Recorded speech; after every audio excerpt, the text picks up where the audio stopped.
Hello बच्चों, let's see this question. This question says a transistor is operated in common emitter configuration.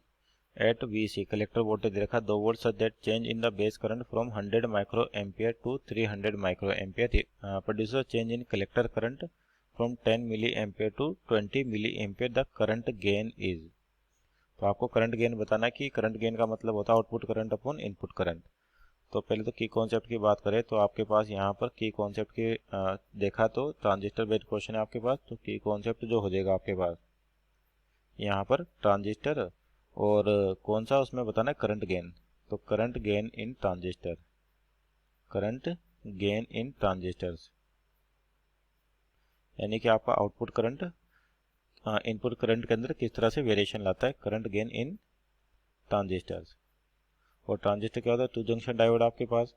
तो जो value दे रखी है पहले उसकी बात करें कि आपको एक तो इनपुट वोल्टेज दे रखा है, कि इनपुट वोल्टेज दे रखा है, आपको बेस करंट दे रखा है, कलेक्टर करंट में चेंज दे रखा है। तो ट्रांजिस्टर कॉमन एमीटर है आपके पास। तो इनपुट में करंट कौन सा होगा, बेस होगा, और आउटपुट में क्या होगा, कलेक्टर होगा। आपके पास टू जंक्शन डायोड में तीन चीजें होती है, एक तो बेस करंट होता है और एक क्या होता है, एमीटर, और एक कलेक्टर करंट। तो ये तो एमीटर हो गया, ये बेस हो गया आपके पास, और ये कलेक्टर। तो इनपुट करंट जो आपके पास आई ई, ये आएगा किसके बराबर होता है, आई बी प्लस आई सी। यहाँ से बेस से कुछ करंट जाएगा और अपने कलेक्टर से कुछ करंट मिलेगा, आई सी आई बी। तो यहाँ पर आपके पास देखिए सिंपल करंट गेन की बात करके इस बार एमीटर कॉमन है, तो यानी कि आपका इनपुट में करंट होगा बेस करंट, और आउटपुट है तो कलेक्टर लेते ही अपने पास। तो यहाँ पर जो करंट गेन की वैल्यू हो जाएगी करंट गेन। तो करंट गेन का मतलब आपके पास डेल्टा आई सी यानी कलेक्टर करंट में change divide by delta I B.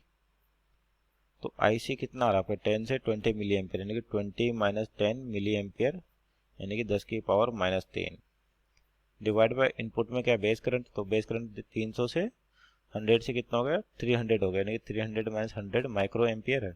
तो 10 की पावर माइनस 6। तो कितना हो जाएगा ये 10 इंटू 10 की पावर माइनस 3 डिवाइड बाय 200, यानी कि 200 इंटू 10 की पावर माइनस 6।